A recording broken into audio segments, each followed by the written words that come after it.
अस्सलाम वालेकुम, आप देख रहे हैं प्रोग्राम दो टोक। मैं हूं आपके साथ खतीजा राठौर। नाज़रीन, अब तक की इतलात के मुताबिक कौमी और सूबाई असम्बली 8 या 9 तारीख को जो हैं वो तहलील हो जाएंगी। नए एक्ट के तहत इलेक्शन कमीशन के पास इख्तियारात होंगे कि वो डेट अनाउंस करे। निगरां वज़ीर आज़म की अगर बात की जाए तो इसहाक डार का नाम जो है वो ज़ेर गौर है, या तो फिर ये कह लीजिए कि ज़ेर बहस है, जबकि पाकिस्तान पीपल्स पार्टी ने इस बात की तरदीद कर दी है कि हमसे अब तक कोई मुशावरत नहीं की गई है निगरां वज़ीर आज़म के हवाले से, या तो फिर ये कहा जा सकता है कि इसहाक डार साहब के हवाले से।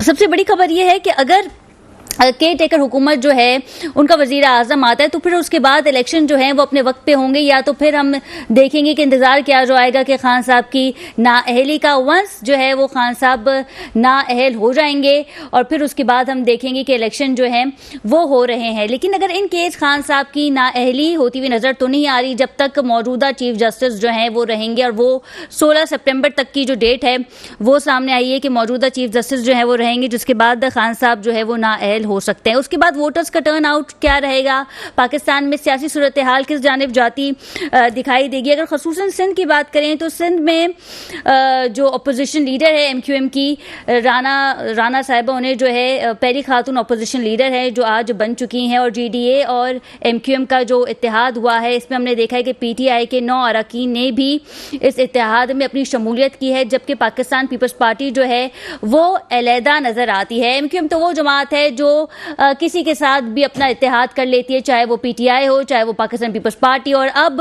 GDA के साथ जो है वो इत्तेहाद हुआ है। देखना यह है कि ये जो इत्तेहाद है ये कितने दिन तक चलता है और सिंध की सियासी सूरत हाल में क्या उतार चढ़ाव आते हैं। हमारे साथ स्टूडियो में मौजूद हैं एनालिस्ट अख्तर अराई साहब, इनके हमरा हैं राना गुलजार ताज साहब, और जमात इस्लामी से हमें ज्वाइन किया है अजीम अनवर साहब ने। सबसे पहले तो बहुत शुक्रिया आप तीनों के वक्त का। रुख कर लेते हैं अजीम अनवर साहब का। अजीम साहब, यहाँ पे बात हो रही है निगरां वज़ीर आज़म की, तो सबसे पहला सवाल तो मेरा ये है कि क्या लगता है आपको निगरां वज़ीर आज़म जो है वो इलेक्शन वक्त पे करवा पाएंगे या फिर खान साहब की नाअहली का इंतज़ार होगा?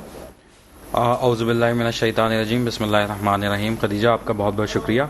अच्छा, सबसे पहले तो एक गैर यकीनी की सूरत हाल है जो गवर्नमेंट के इक़दामात हैं, तो उस हवाले से सबसे पहले तो आप ये देखें कि ये इलेक्शन करवाने के लिए ही तैयार ना थे, और उसके बाद जब एक प्रेशर डेवलप हुआ है, बाकी जितनी जमातें जो बाहर हैं इस प्रोसेस से और जो हुकूमत का हिस्सा नहीं है इस वक्त, तो तमाम जो हैं जमातें जैसे कि MQM हो गई, पाकिस्तान पीपल्स पार्टी हो गई, फजलुर रहमान साहब का जो ग्रुप है वो हो गया, इसके अलावा जो मुस्लिम लीग नून हो गई, ये तमाम जमातें जो हैं हुकूमत का हिस्सा हैं। तो इनकी तो ख्वाहिश थी कि इस प्रोसेस को जितना जो है तूल दिया जाए, इस प्रोसेस को जितना तूल दिया जाए, लेकिन जब इस तरह से एक मुल्क के अंदर जो सिनेरियो बन रहा है और गैर यकीनी की सूरत हाल, एक प्रेशर डेवलप हो रहा है, उसके नतीजे में ये मजबूर तो हुए हैं इलेक्शन करवाने पर।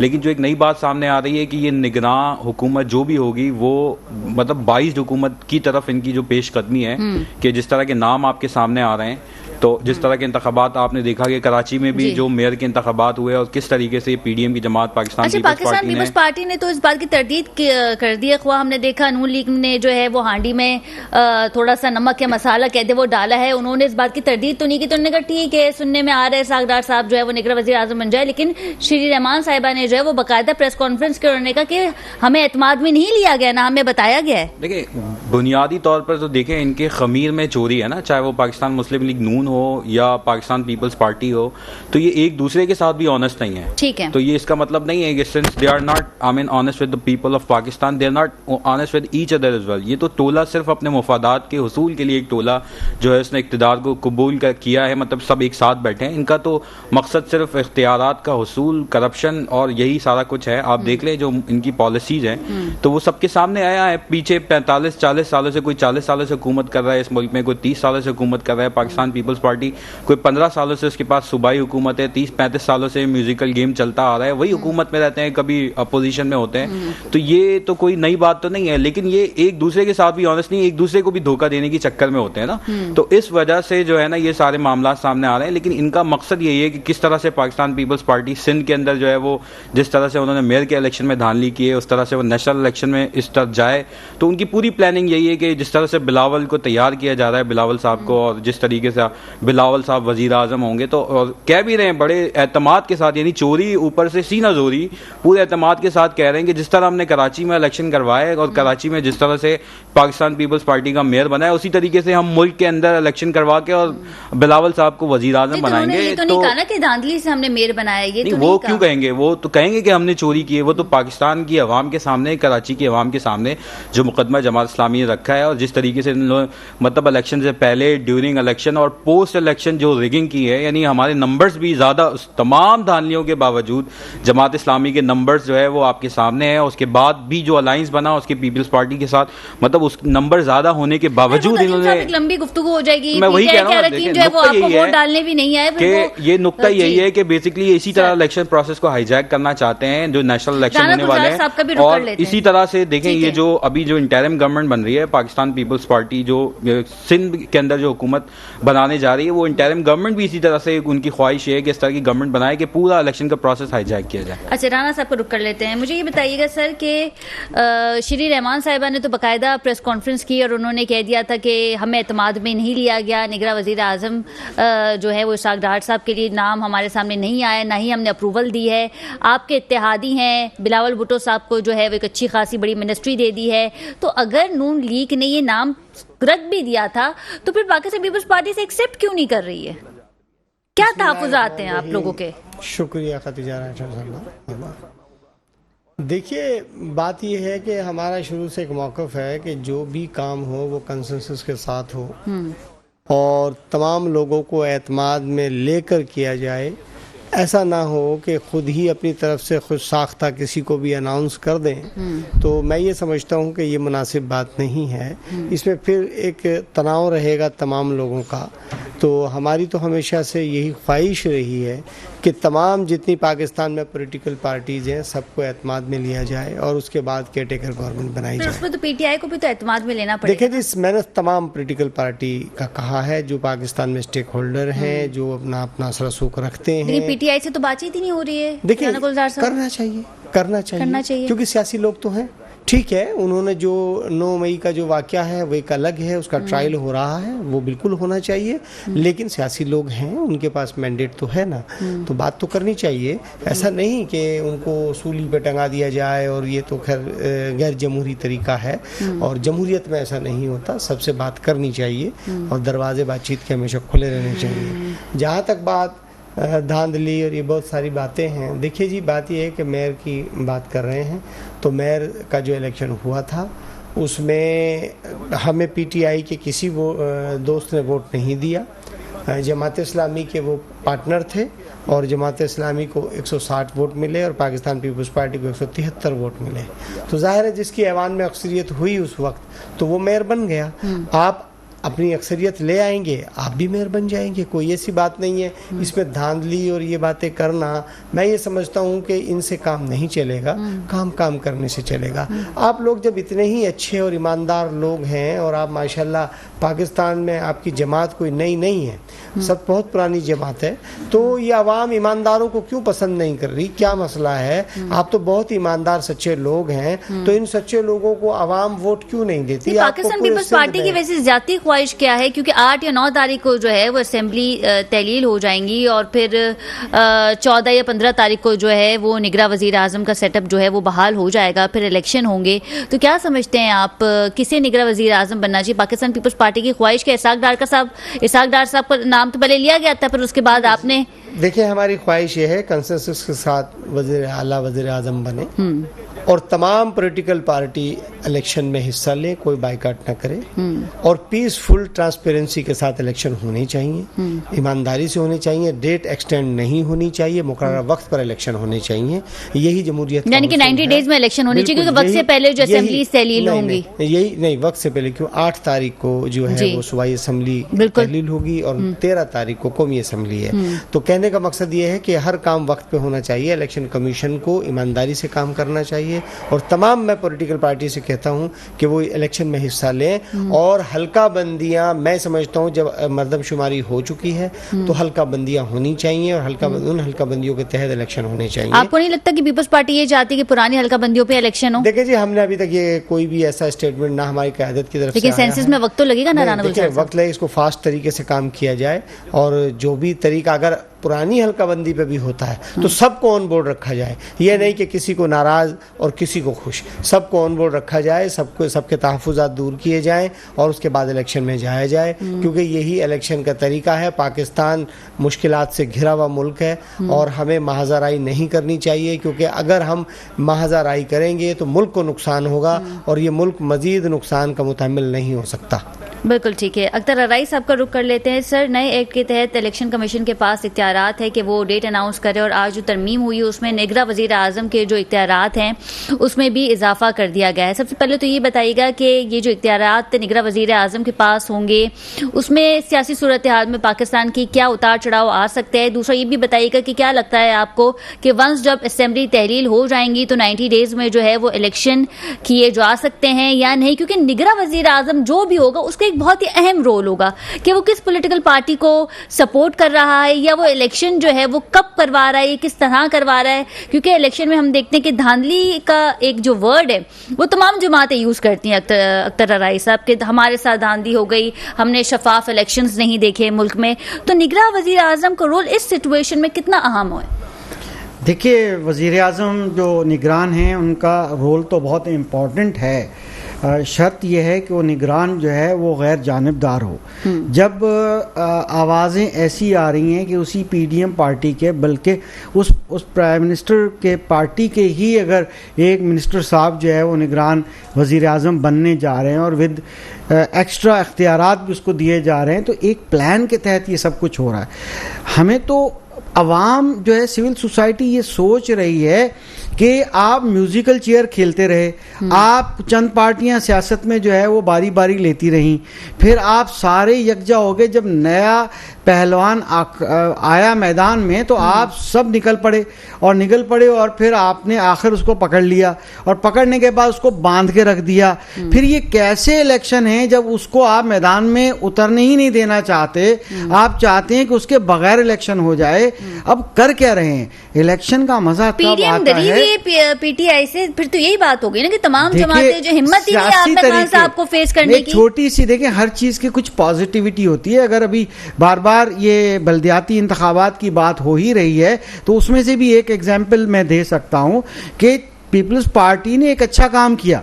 कम अज कम उन्होंने जमात इस्लामी को मजबूर नहीं किया, मगर हिकमत अमली ज़रूर इख्तियार की और उन्होंने करके जो नंबर, जैसे कि राना साहब बता रहे थे, वो कैसे भी करके कर गए। मगर आप तो बिल्कुल ही जमहूरियत के बिल्कुल सियासत में ऐसी प्रैक्टिस करने जा रहे हैं कि अल्लाह पनाह दे आइंदा क्या होगा। आप तो सब एक जगह हो गए। अब कम से कम अवाम सोच रही है, तो पूरी प्री रिगिंग की टाइप की चीज है। आप किस तरह के लेकर आ रहे हैं? ठीक है, आपने फिर दुबई में क्या मीटिंग की थी? इसका मकसद तो ये है कि जो पेशन गोइयां थी या जो एक्सपर्ट्स ये बात करते थे कि आपने तो दो पार्टियों ने मिलके आपने मौलाना साहब को भी नहीं बिठाया बीच में और आपने प्लान बना लिए, फिर आपने काउंटर प्लान भी बनाए हुए हैं अलग से छुप के, यानी कि वो दूसरी पार्टी को नहीं पता और आपने यहाँ पीपल्स पार्टी ने भी बनाए हुए हैं। जब आप नाम तजवीज करेंगे तो पीडीएम में फूट पड़ गई है। फिर एग्जैक्टली ये सब कुछ होना था और उसके बावजूद भी आप ये देखेंगे इनकी ये कोशिश है कि किसी न किसी तरह से कुछ हो जाए। अभी 2 हफ्ते बचे नहीं आपकी हुकूमत में, अभी आपने प्लान करके अभी आपने हिज़्ब इख्तिलाफ उसमें अपोजिशन लीडर भी बना दिया। अब आप ऐसा मामला कीजिए खुदारा कि आप कुछ एतमाद में लीजिए किसी ऐसे वाकई न्यूट्रल शख्स को, वाकई गैर जानिबदार जो है वो निगरान वज़ीर आज़म को मुकर्रर कीजिए ताकि महसूस हो। जब आप पूरा प्लान के तहत काम कर रहे हैं और फिर भी कहते हैं कि हमारा ही हो, प्राइम मिनिस्टर साहब सोचते हैं कि मुस्लिम लीग नून का ही हो सब मामला, तो अब असल में होने क्या जा रहा है? अंदरूनी खाना की क्या इत्तलात है कि क्या हम देखेंगे कोई सियासतदान होगा, कोई लॉयर, कोई जज, किसे बनाया जा सकता है निगरां वज़ीर आज़म? देखिए, ये मैं तो कुछ नहीं कह सकता, मैं खुद गैर जानिबदार हूँ, मैं तजिया कर सकता हूँ। मैं सिविल सोसाइटी में जो बातचीत चलती है, जो लोग बैठ के बात करते हैं और देख रहे हैं, पेशन गोइयाँ कर रहे हैं, उसके मुताबिक तो इस बार काफ़ी, क्योंकि तमाम पार्टीज़ मिलके जो है इस बार उन्होंने जो है पीटीआई की हुकूमत को डाउन किया और उसके बाद फिर वो आखिर जो है कामयाब हुए और फिर अब तो वो चाहते हैं कि किसी न किसी तरीके से वो इलेक्शन में भी ना आए। तो जाहिर है कि जब आप उस पहलवान को जिसने सबको सोते हुए जगा दिया, आप सबको एक जगह कर दिया माशाल्लाह, और उसके बावजूद भी आप जो है ऐसे हिकमत अमली में ऐसे चीज़ों में लगे हुए हैं और फिर आपस में भी सेंसियर नहीं है, तो खुदारा सियासत कीजिए, ज़रा सियासी अंदाज से कीजिए, ज़रा जमहूरी अंदाज से कीजिए, जमहूर को बचाइए, अवाम अपने वोटरों को नाला मत कीजिए ताकि वोट डालने भी लोग आए अपने अपने पसंदीदा लीडर को या हल्के में वोट डालें। वज़ीर आज़म शहबाज शरीफ साहब ने कराची का दौरा किया है और वहाँ पे गवर्नर साहब से भी उनकी मुलाकात हुई है। सीएम साहब ने खुद जो है आज वज़ीर आज़म को कराची एयरपोर्ट पे जो है वो रिसीव किया था। मजीद क्या कुछ होने जा रहा है, इस पे भी बात करेंगे after a short commercial break. Stay with us. जी नाज़रीन, welcome back from the break. और ब्रेक में जाने से पहले हम बात कर रहे थे कि आज वज़ीर आज़म शहबाज शरीफ ने जो है वो कराची का दौरा किया है, क्योंकि हुकूमत जा रही है तो जाते जाते उन्होंने सोचा होगा कि जी कराची का दौरा भी किया जाए, और गवर्नर सिंध से उनकी मुलाकात हुई है। सीएम साहब ने जो है वो उन्हें रिसीव किया है। साथ ही साथ उन्होंने ये भी कहा कि हमने हुकूमत जब संभाली तो मुल्क जो है वो डिफ़ॉल्ट की तरफ जा रहा था, क्योंकि जो इससे पिछली हुकूमत थी उन्होंने IMF से जो मुआहदे थे उसे पूरा नहीं किया, लेकिन मैंने फिर भी हार नहीं मानी। अगर मुल्क डिफ़ॉल्ट कर जाता तो क़यामत तक मेरे माथे पे काला धब्बा होता। तो बड़ी बात कर दी है शहबाज शरीफ साहब ने। इसको ज़रा एनालाइज करते हैं कि उनका मकसद क्या था। अजीम अनवर साहब, ब्रेक में जाने से पहले हम बात कर रहे थे इसी स्टेटमेंट के हवाले से। शहबाज शरीफ साहब ने कहा है कि अगर मुल्क डिफ़ॉल्ट कर जाता तो क़यामत तक मेरे माथे पे जो है वो काला धब्बा रहता। तो क्या कैसे देखते हैं आप स्टेटमेंट को? आप कुछ कहना चाह रहे थे तो ज़रा प्लीज़। जी, बस मैं एक शेर से इस बात का जवाब दूंगा कि क़यामत से कम ये क़यामत नहीं है, किसी के लबों पे शिकायत नहीं है, और सवेरा तो होगा मेरे जागने से, ये सूरज शहर की जमानत नहीं है। तो मैं समझता हूँ कि हमारे कराची के लोगों को, पाकिस्तान के लोगों को जागना होगा। और देखें, ये वो चोरों का टोला है कि जो पिछले 30-40 सालों से हम पर मुसल्लत है, चाहे वो PDM की हुकूमत हो या दूसरी हुकूमतें जो रही हैं पाकिस्तान के अंदर, डिक्टेटरों की हुकूमतें रही हैं, तो उन्होंने आज तक, आप चलें ठीक है, आप ये मुल्क डिफ़ॉल्ट करने की बातें करते हैं तो आप जिम्मेदार ठहराते हैं जो PTI को, PTI वाले जिम्मेदार ठहराते हैं आप लोगों को। तो पिछले 30-40 सालों से आप क्या कर रहे हैं? हम ऐसे सूदी निज़ाम में जगड़ते जा रहे हैं, यानी हमारा पूरा budget, the entire budget that we have, हम वो सारा बजट वो सूद की मद में खर्च करते हैं कि जो जिसके बारे में, जब इसके बारे में कोई बात होती है तो कहते हैं कि हम सूदी निज़ाम का खात्मा करेंगे। तो मुझे बताएं इनका क्या इनिशिएटिव है? इस तरह तो हमारा मुल्क कभी भी अपने पैरों पर खड़ा नहीं हो सकता। यानी कि अगर मैं आपको बताऊं, इतना बुरा हाल है। अजीम साहब, जिस एतमाद के साथ वज़ीर आज़म ने कहा है कि मुल्क डिफ़ॉल्ट कर जाता, तो इस वक्त तो फिर ये समझना गलत नहीं होगा कि अब हम डिफ़ॉल्ट के खतरे से बाहर आ चुके हैं, क्योंकि जो मुआहदा हमने IMF से किया है वो हमें एक ऑक्सीजन मिली है।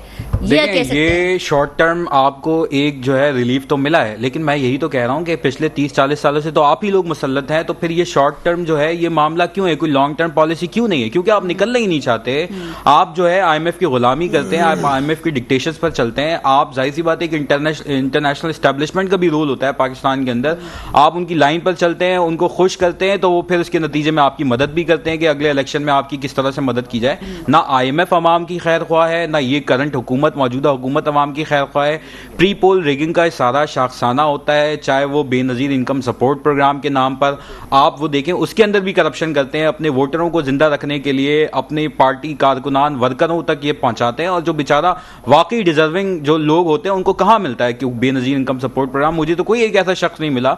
तो इस तरीके से ये लोगों के ज़मीर को खरीदने की कोशिश करते हैं। इसी तरह ये लैपटॉप स्कीम के नाम पर ये सारा क्या है? ये मतलब ये इलेक्शन से पहले क्यों लैपटॉप स्कीम याद आ गई? आप IT रिफॉर्म्स के हवाले से पाकिस्तान के अंदर इनिशिएटिव लेते, कोशिशें करते हैं, हमारे नौजवानों को ट्रेन करते हैं। IT आज देखें, 250 बिलियन डॉलर की IT एक्सपोर्ट है इंडिया की। आप मुझे बताएं, आपने IT एक्सपोर्ट के लिए क्या किया पाकिस्तान को बनाने? तो जब आप शरीफ साहब ने, इससे पहले भी हमने देखा कि उन्होंने एक मीडिया टॉक में उन्होंने कहा कि भारत जो है वो हमसे आगे निकल चुका है। वो तो खुद भी आगे नहीं निकल चुका, बहुत आगे निकल चुका है, बहुत आगे निकल चुका है। एक्सेप्ट तो कर रहे हैं ना सर। एक्सेप्ट करने से क्या होगा? वो तो सबको पता है ना। यानी हम कराची वाले टैक्स देते हैं, कराची के अंदर इतना बड़ा पोटेंशियल मौजूद है, कराची के अंदर जो नौजवान है वो स्किल्ड भी, इसको थोड़ा नहीं, सा तो फिर वो ये कहेंगे कि आपने मेरे भाई को नवाज शरीफ को जो है वो अपनी मुद्दत पूरी नहीं करने दी, उन्हें भी जो है वो नाअहल कर दिया गया, तो फिर तो वो यही कहेंगे तो ना। हुकूमत तो उनकी रही ना, नाअहल तो किया, उसके बाद 5 साल तो उनकी हुकूमत चली ना, उसके बाद उन्हीं का वजीर आजम आया ना, किसी और पार्टी का वजीर आजम तो नहीं आया।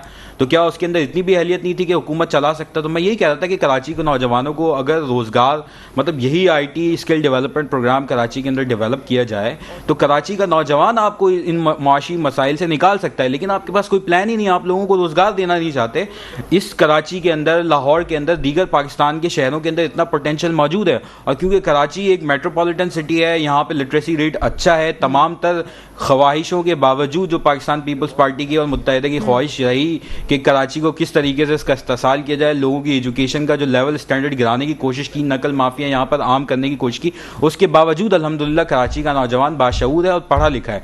और अगर इसको थोड़ा सा इसको गवर्नमेंट कोई ऐसे प्रोग्राम्स करे तो कराची के अंदर रोजगार भी पैदा होगा, आपकी IT एक्सपोर्ट बढ़ेगी, IT एक्सपोर्ट के नतीजे में फिर आप इस सूदी निज़ाम से निकलने, आप इस तरह के रिफॉर्म्स करेंगे, यही चंद प्रोग्राम्स है ना। लेकिन अब मुझे बताएं कि ज़राअत के इस्लाहात के हवाले से इस गवर्नमेंट ने क्या प्रोग्राम किया कि एग्रीकल्चर रिफॉर्म किया जाए, या दीगर शोबों के अंदर इंडस्ट्रियलाइजेशन के हवाले से, एनर्जी प्राइसेस को कंट्रोल करने के हवाले से, आप पेट्रोलियम प्राइस को, इसी तरह से इंडस्ट्री चलेगी, कारखाने चलेंगे, इसके लिए मुझे बताएं क्या प्लान है गवर्नमेंट के पास, और कोई इनिशिएटिव आपकी नजर में है तो बता दें। आप यहाँ पे PDM के नुमाइंदे भी मौजूद हैं, मैं इनसे भी पूछ लेता हूँ सर, जिम्मेदारियां जो है ये जिम्मेदारी हैं। तो ये पिछले 35-40 सालों से यही तो हुकूमत में है, कभी नून की हुकूमत होती है, कभी PP की हुकूमत होती है, कभी PDM की हुकूमत होती है, MQM हमेशा इनकी अलायंस होती है, फजल रहमान कभी ना किसी तौर इनके साथ होते हैं, तो ये सारे आगे पीछे तो चल रहे होते हैं। साहब को रुक कर लेते हैं। राना साहब, पाकिस्तान पीपल्स पार्टी को क्या एक झटका लगा है कि MQM जो है वो, उन्होंने आपके ऑपोजिशन लीडर को जो है वो वोट नहीं दिया, GDA के साथ मिल गए, MQM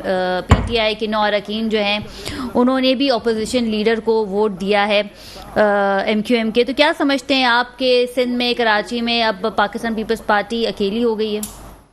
जी, मैं सबसे पहले तो आज बड़ी अफसोसनाक खबर है जो असलम अबड़ो साहब हमारे MPA, उनके भाई अकरम अबड़ो साहब और उनके बेटे शहरियार अबड़ो को शहीद कर दिया गया, और उनका एक साथी और डिफेंस में, तो बड़ी अफसोसनाक। पाकिस्तान पीपल्स पार्टी उनकी पूरी फैमिली के साथ इजहार अफसोस करती है, और ऐसे दहशतगर्दों को करारे वाक़ई सज़ा दी जाए, ये बड़ा अफसोसनाक अमल था। दूसरी बात, राना अंसार साहिबा आज वो अपोजिशन लीडर बनी है, तो जी हमें तो मुबारकबाद उनको, माशाल्लाह।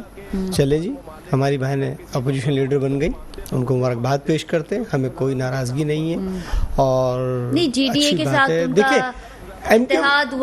देखिए जी MQM के दोस्त किसी से भी मिल सकते हैं, हमने उनको कब मना किया है, हमारे साथ मिलने। पार्टी कौन सी रह गई है राना गुलजार साहब जिनसे देखिए जी, ये उनका मैंने कहा ना, उनका मसला है, वो किसी से भी मुलाकात कर सकते हैं, वो बेहतर समझते हैं, वो तो अपने आप को कराची का वारिस कहते हैं, तो समझ नहीं आती वो किस किस्म की, नहीं मैं कह रहा हूँ ना, किस किस्म की मालिक है वो, ये समझ नहीं आ रही। वो मिल्कियत का दावा तो करते हैं, मगर कैसे मालिक हैं वो, कभी आपके पास, कभी मेरे पास, कभी किसी के पास, तो मालिक तो कहीं नहीं जाता, मालिक तो अपनी जगह बैठा होता है। तो ये तो दावा करते हैं। जहाँ तक बात हमारे दोस्त ने कही है, तो देखिए ये इस्टेब्लिशमेंट और इन चीज़ बात करते हैं, मैं ये समझता हूँ कि जमात इस्लामी को जब भी अक्सरियत मतलब इक़्तिदार में आए हैं कराची में, आप ये देखिए कि इस्टेब्लिशमेंट के कंधों पे आए, इस्टेब्लिशमेंट ने उनको बिठाया, बात वो बहुत अच्छी करते हैं, अमल के ज़ीरो हैं, अवाम ने कभी उनको पसंद नहीं किया। अगर ये इतने ही अच्छे, इतने ही खूबसूरत आदमी हैं तो अवाम इनको वोट क्यों नहीं देती? अफगानी साहब मेयर बने, वो भी इस्टेब्लिशमेंट के कंधों पे बने, नेमतुल्ला साहब बने, आप देखें किस दौर में बने।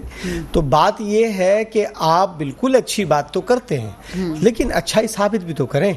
ये अवाम तो आपकी अच्छाई को तस्लीम करे ना, क्यों नहीं करती? ये अवाम अच्छाई को तस्लीम करेगी तो आपको वोट करेगी ना। तो आपका पूरे सिंध में एक MPA है, ठीक है जी, आपको बिल्कुल कराची में वोट मिले, आपकी इलेक्शन में तो दूसरी बड़ी जमात, जी हमने कहा ना, बिल्कुल आपको वोट मिला, हम तो मना नहीं कर रहे हैं, लेकिन आपके 130 सीटें बनी, पीपल्स पार्टी की 155 बनी, इत्तेहादी मिले, आपके साथ इत्तेहादी मिले, आपके इत्तेहादियों ने आपको वोट नहीं दिया, इसमें हमारा तो कसूर नहीं है। बिल्कुल ठीक। हाँ, हमें वो वोट देते तो हम ये कहते कि हाँ जी ये गलत हुआ। तो आपके इत्तेहादी आपसे मुतमईन नहीं थे, तो अल्लाह करे वो मुतमईन हो।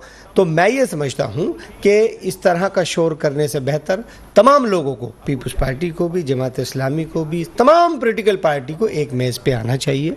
और ठीक है जो गलतियाँ हुई हैं मैं समझता हूँ उनको दूर कर कर नई सिमत की तयन करना चाहिए कि अब हमें क्या करना चाहिए। अब इलेक्शन आ रहे हैं, इलेक्शन आगे नहीं बढ़ने चाहिए, इसी मुकर्रर टाइम पर होने चाहिए, ट्रांसपेरेंसी के साथ होने चाहिए, और जिसको भी भारी अक्सरियत मिलती है उसको इक़्तिदार सुपुर्द कर दिया जाए। अगर हम एहतजाज और इन चीज़ों में लगे रहेंगे तो मैं ये समझता हूँ हम सारा वक्त इसी में गुजार देंगे। मेरे भाई ने कहा कि 30 साल गवर्नमेंट, 15 साल गवर्नमेंट, मैं ये समझता हूँ कि ये सारी गवर्नमेंट इसी की नज़र हो गई। मैंने आपके खिलाफ एहतजाज किया, आपने मेरे खिलाफ एहतजाज किया, हम इस एहतजाज की दलदल में फंसे रहे और हमने कभी भी मुल्क के बारे में ये नहीं सोचा कि हमें कितना नुकसान हो रहा है। तो हमें इन चीज़ों से इज्तनाब बरतना चाहिए, हमें आपस में महज़राई से इज्तनाब बरतना चाहिए, मैं समझता हूं। अच्छा खदीजा, अगर मुझे 2 मिनट का देखिए, मैं आपके जो सवाल है एमक्यूएम की अपोजिशन के हवाले से, खबर ये नहीं है कि खातून जो है वो बेसिकली अपोजिशन, ये खबर नहीं है, जो इत्तेहाद हुआ है। हाँ, मैं आपको बताऊं हुआ क्या है। एमक्यूएम ने पाकिस्तान तहरीक इंसाफ के साथ पहले अलायंस किया और हुकूमत एंजॉय की, उसके बाद पाकिस्तान पीपल्स पार्टी के साथ, पूरी पीडीएम की जमात के साथ इस पूरे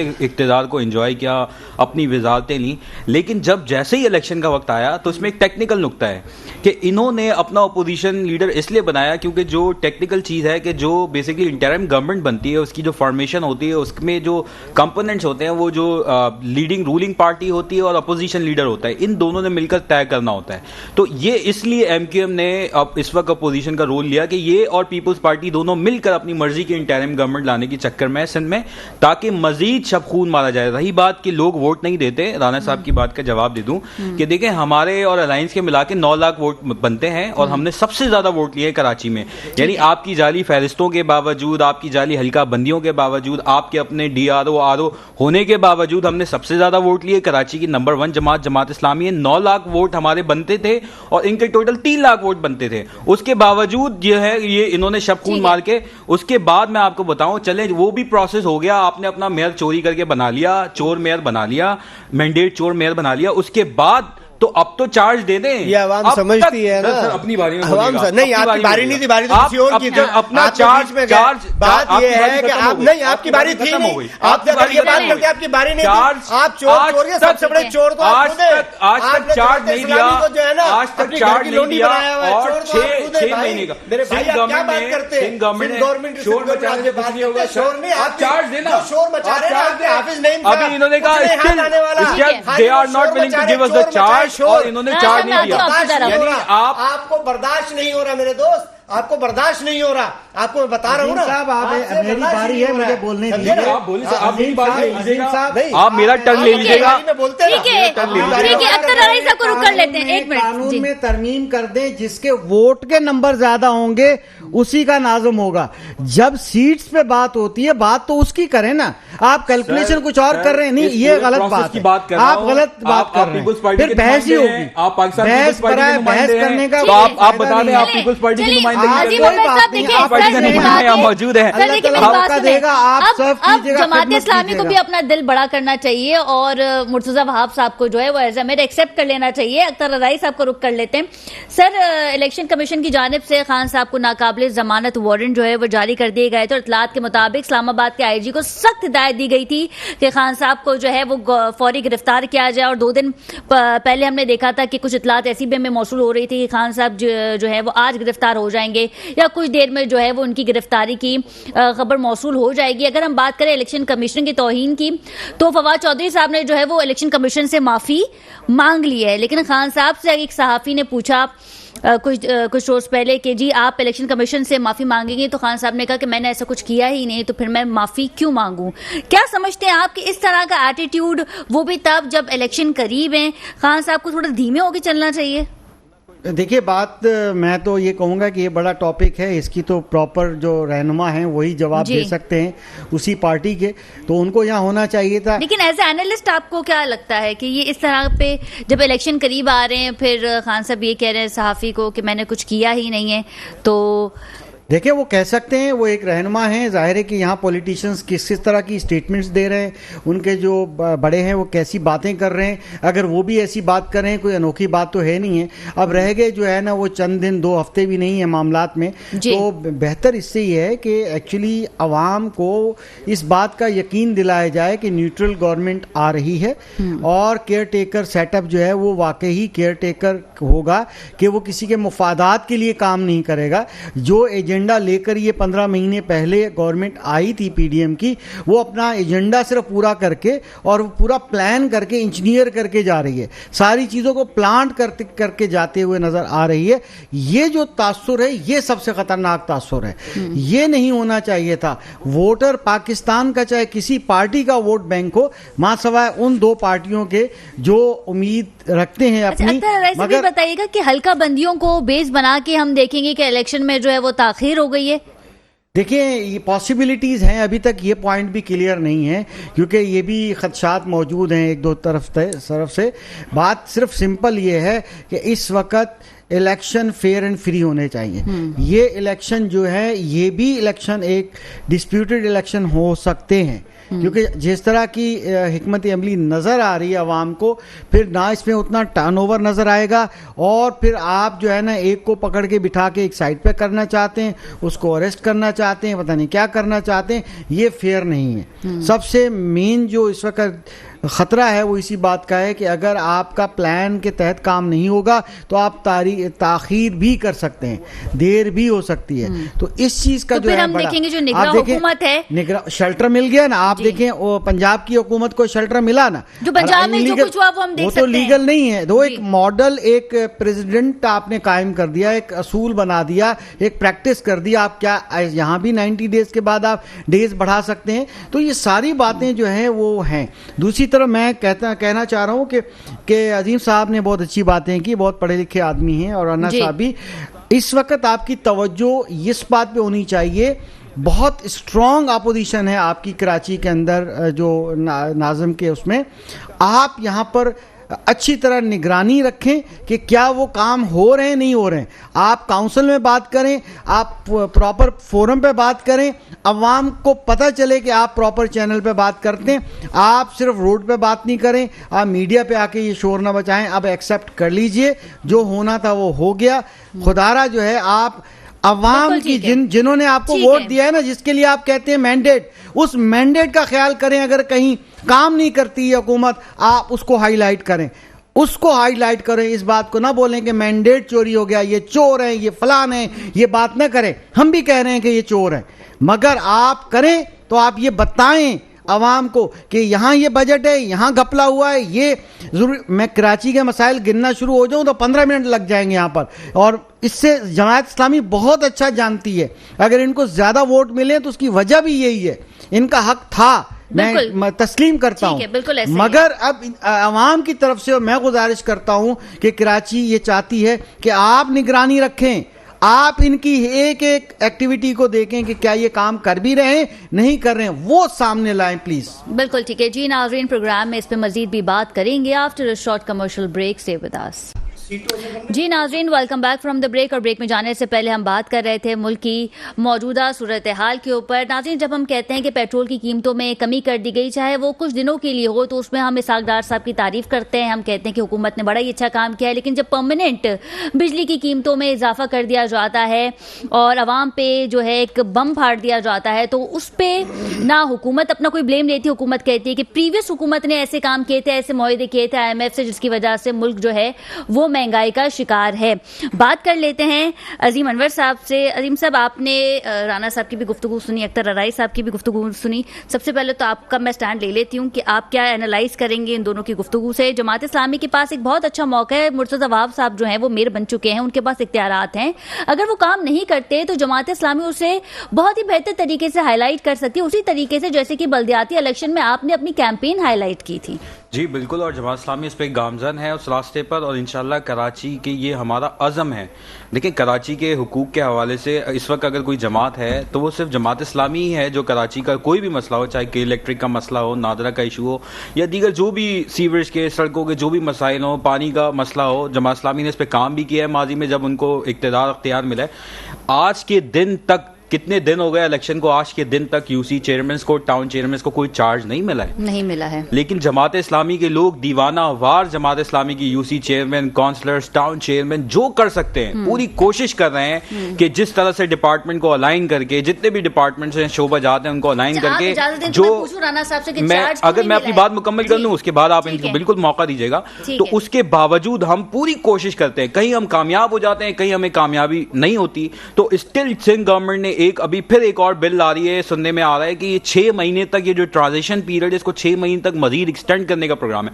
तो आप मुझे बताएं ऐसी सूरत में हम किस तरह से कह दें कि पीपल्स पार्टी कराची, इन्होंने तो कराची वालों के हुकूक पर हमेशा शबखून मारा है और कराची वालों का हमेशा इस्तेहसाल किया। हम सबसे ज्यादा टैक्स देते हैं कराची, आप नजर नहीं है क्या मौजूद? बिल्कुल नजर आया, पहले भी एडमिनिस्ट्रेटर यही थे और आज मुझे बताएं कि मसला हल हो गया। इनको तो पहले ही बरसाती नालों की सफाई कर देनी चाहिए थी, इन्होंने बरसाती नालों की सफाई की नहीं, और अब जब बारिशें शुरू हुई हैं वो उसकी वजह है ना कि आप हालात बेहतर, मतलब बेहतर किस तरह से, अभी भी देखें कराची डूबा हुआ तो नजर आ रहा है, लेकिन हमने अपने टाउन्स के अंदर पूरी कोशिश की, हमारे लोग दीवाना वार लगे रहे और उसको साफ करने की जो भी कर सकते थे, जिस तरीके से जितना भी रिसोर्स हमारे पर मौजूद था उससे ज्यादा डिलीवर करने की कोशिश की है, तो उसके नतीजे में कुछ बेहतरी आई है। लेकिन ये मसले का हल नहीं है खदीजा, मसले का हल ये है कि बरसातों की नाली की सफाई पहले, बरसात से पहले, यानी आपको पता है कि जुलाई में बारिशों का स्पेल शुरू हो जाता है, तो आपको 6 महीने 8 महीने पहले से इसकी तैयारी करनी चाहिए, आपको सारा क्लैरिटी के साथ मामला, जितना बरसाती नाले हैं उसको क्लियर करना चाहिए, तो उसके नतीजे के अंदर जो है ना वो बेहतरी आएगी और बारिशों का पानी सड़कों पे नहीं खड़ा होगा। और दूसरी बात मैं आपको बताऊं कि जो बिजली के टैरिफ के हवाले से आपने की, देखें कराची इलेक्ट्रिक जैसी माफिया सबसे पहले तो कराची पर मुसल्लत की गई और तमाम गवर्नमेंट उसकी स्टेक होल्डर रही, तमाम गवर्नमेंट ने कराची इलेक्ट्रिक के साथ जो है अपना रोमांस एंजॉय किया, कोई कराची इलेक्ट्रिक के खिलाफ बात नहीं करता। अभी नेपरा की हियरिंग थी, नेपरा की हियरिंग में देखें जो भी अवामी नुमाइंदा होता है वो उसकी जिम्मेदारी है कि वो जाके अवाम की जो तर्जुमानी करे, लेकिन सिवाय जमात इस्लामी के हाफिज नईमुर रहमान के उस नेपरा के इजलास में कोई मौजूद नहीं था।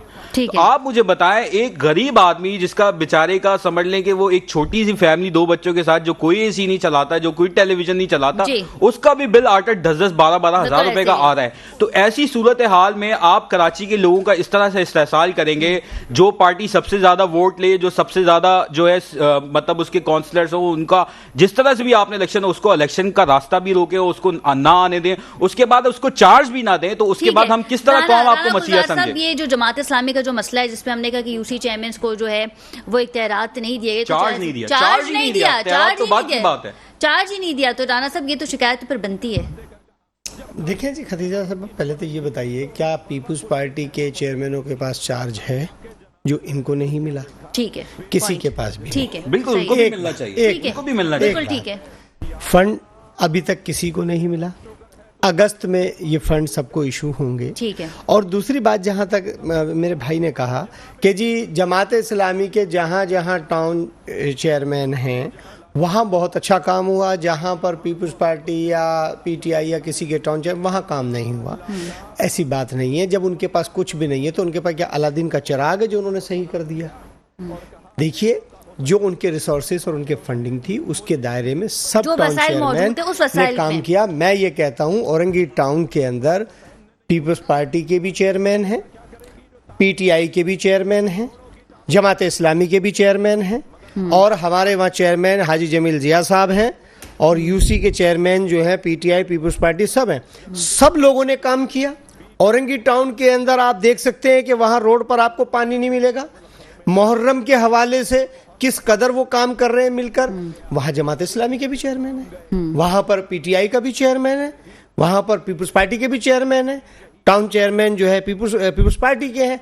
देखिए ये महाजराई से काम नहीं चलेगा, ठीक है। काम मुत्तफ़िका चलिए, यहाँ तक तो मुझे आपकी बात, चलेगा। राना गुलजार साहब, यहाँ तक तो मुझे आपकी बात समझ में आ गई। पाकिस्तान पीपल्स पार्टी जो है वो सिंध में हुकूमत कर रही है और अब भी हुकूमत है। पिछली प्रीवियस हुकूमत की अगर हम बात करें, सूबाई हुकूमत, तो वो भी पाकिस्तान पीपल्स पार्टी की थी। कराची की आवाम को तहफ़्फ़ुज़ देना पाकिस्तान पीपल्स पार्टी का काम है। लेकिन यहाँ पे तो खुद आपके MPA असलम साहब के साथ हमने देखा कि उनके भाई को जो है वो गोली मार दी गई। उनके भतीजे जो थे वो भी गाड़ी में मौजूद थे। इसकी पूरी हम मजम्मत भी करते हैं और साथ ही साथ ताज़ियत भी करते हैं। तो इस तरह के वाक़यात, टारगेट किलिंग में, जहाँ पे एक नॉर्मल आदमी जो है, एक आम शख्स जो है वो हलाक हो रहा है, लेकिन अब तो बात आपके MPA पे भी आ गई है। अब तो उनकी फैमिली को भी जो है वो टारगेट किया जा रहा है। तो इसकी जिम्मेदारी तो आप लोग लें ना। क्या इसके लिए नेशनल एक्शन प्रोग्राम पर अमल होना चाहिए। ये जो कि पाकिस्तान पीपुल्स पार्टी ने तमाम पार्टी, जमात इस्लामी, सबको ऑन बोर्ड लेकर ये बनाया था नेशनल एक्शन प्रोग्राम, उस पर अमल होना चाहिए। क्रिमिनल कोई भी हो, किसी भी जमात का हो, पुलिस को आप देखिए जी, मैं आपसे गुजारिश कर रहा हूँ जी, क्रिमिनल कोई भी हो, किसी भी जमात का हो, उसके खिलाफ उसकी सरकूबी होनी चाहिए, उसके खिलाफ सख्त एक्शन होना चाहिए। आप कह रहे हैं क्रिमिनल किसी भी जमात का हो, मैं बात कर रही हूँ टारगेट किलिंग के हवाले से। कराची में तो टारगेट किलिंग का तो एक मैं इन्हीं की बात कर रहा हूँ। मैं देखिए क्रिमिनल जो होते हैं ना, वो कभी किसी सियासी जमात का लिबादा ओढ़ लेते हैं, कुछ लैंड ग्रेबर्स होते हैं, हर शक्ल में मंशियात फरोश होते हैं, दुश्मनियां करते हैं। मैं ये कहता हूं क्रिमिनल किसी भी शक्ल में हो, किसी भी लिबादे में हो, उनको रियायत नहीं मिलनी चाहिए। शहरियों के जान और माल की तहफ़्फ़ुज़ की जिम्मेदारी रियासत की होती है।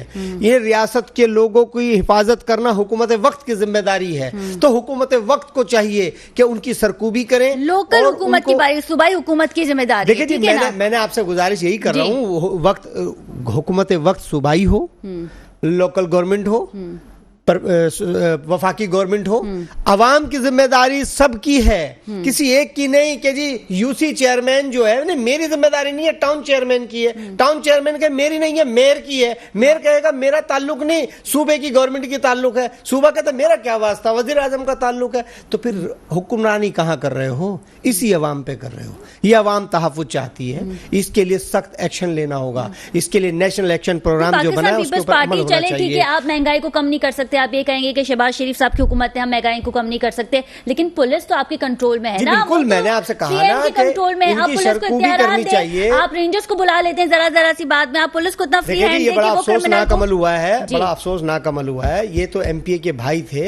एक जो गरीब का भाई या गरीब जो मरता है, वो उससे बड़ी ज्यादा अफसोसनाक अमल है। वो तो MPA थे, वो तो बहुत बड़े आदमी थे। जो एक गरीब शहरी जो रोड पर घूम रहा है, उसकी जान भी तो उतनी ही कीमती है जितनी उसकी है। तो मैं ये समझता हूं कि एक एक शहरी के तहफ़्फ़ुज़ की जमानत होनी चाहिए। ये हुकूमत वक्त की जिम्मेदारी है कि वो IG सिंध की जिम्मेदारी है, कराची के चीफ की जिम्मेदारी है कि वो सख्त एक्शन ले और इसके खिलाफ इन दहशतगर्दों को कैफिर किरदार तक पहुंचाए। बिल्कुल ठीक है। अख्तर अराई साहब को रुक कर लेते हैं। सर, क्या लगता है आपको, पर्टिकुलरली अगर हम कराची की बात करें तो पाकिस्तान पीपल्स पार्टी जो है वो आवाम को तहफ़्फ़ुज़ फराम करने में नाकाम हो गई है। जब किसी MPA की फैमिली को टारगेट किया जाता है तो न्यूज़ चलती है, प्रेस कॉन्फ्रेंस होती है, DIG जो है वो मुतहरिक हो जाते हैं। हम देखते हैं कि IG जो है वो प्रेस कॉन्फ्रेंस करते हैं या अपनी पुलिस को जो हिदायत देते हैं कि जी आपने फिल फौरी इस केस को जो है सॉल्व करना है। लेकिन जब एक आम आवाम पे गोली चलती है तो शायद एक टिकट चल जाता है और उसके बाद बात दबा दी जाती है।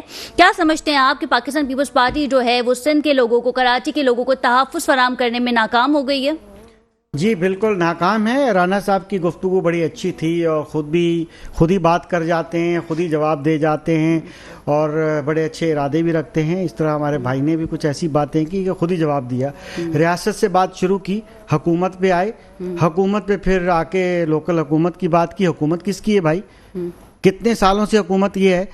कराची के मसाइल गिनती करें तो 1 दर्जन नहीं है, मैं कहता हूँ 3 दर्जन से ज़्यादा मसाइल हैं कराची के।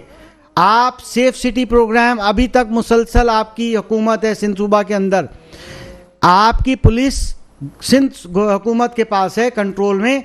आपको कौन से इदारे हैं सिंध हुकूमत में? अगर रेंजर्स काम करती है तो आप 3 महीने के बाद उसको रिक्विजिट करते हैं। आपने अभी तक क्या किया? सेफ सिटी का प्रोग्राम क्यों ठंड में पड़ा हुआ है? कहाँ है K4 पानी का प्रोजेक्ट? कहाँ है? कहाँ? मैं कहता हूं कि यहाँ तो वो भी यहाँ तो कि हमने प्रोजेक्ट बनाया, पानी आपने फराहम करना है। 2-3 दर्जन प्रोग्राम बातें की जा सकती हैं कि इतने बड़े मसाइल हैं। आप सिक्योरिटी से बात शुरू हुई, आप एक MPA की बात करते हैं। बहुत अफसोसनाक वाकया है कि इंसान अपनी घर की दहलीज पे खड़ा नहीं हो सकता। किसी भी लम्हे कोई भी आएगा, कोई भी स्ट्रीट क्राइम हो सकता है। कहाँ है वो हुकूमत? और हुकूमत कौन सी? आपकी हुकूमत। वो कहाँ है इदारे? भाई जब आप ना इस मुल्क को सेव, इस कंट्री को, सिटी को सेव कर सके, आप पानी कहाँ है कि जब कचरा खुद उठाना है, चौकीदार खुद रखना है, CCTV कैमरे खुद लगाने हैं, और उसके बावजूद भी FIR कटने के बाद फिर भी कुछ नहीं होता। बस तसल्ली होती है कि अगर कैमरे लगा लिए तो एक पिक्चर बन गई, चाहे गाड़ी की चीज चोरी हो जाए, कुछ टायर चोरी हो जाए, डाका पड़ जाए, कुछ नहीं होता। कहाँ है सेफ्टी? कहाँ है आपकी हुकूमत? बिल्कुल ठीक है। जब आप हमें न खाना दीजिए, न रोटी दीजिए, न मकान दीजिए, कुछ न दीजिए, तो आपसे दी नहीं जाती। कम अज कम तहफ्फुज तो दीजिए, जीने तो दीजिए। हुकूमत किसकी है? पिछले 2 दहाइयों से, 15 सालों से किसकी हुकूमत है यहाँ पर? कराची शहर में कौन है?